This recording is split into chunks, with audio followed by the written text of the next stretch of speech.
Ötən gün Dövlət Bayrağı meydanı yaxınlığında yolu keçərkən Hyundai Elantranın vurduğu qadının tanınmış müğənni Vlada Axundova olduğu müəyyənləşib. Qafqaz İnfonun əldə etdiyi məlumata görə hadisə vaxtı Vlada Axundova piyada deyil, yol kənarında dayanmış avtomobilin içərisində imiş.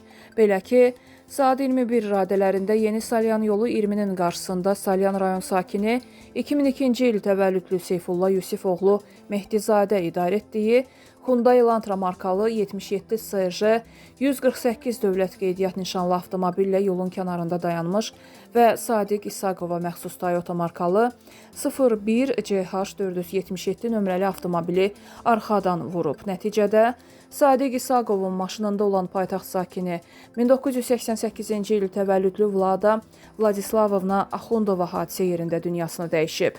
Sadiq Mehdizadənin sərnişini olan 1997-ci il təvəllüdlü Bahar Məcidova isə xəstəxanaya yerləşdirilib. Onun vəziyyəti orta ağırdır.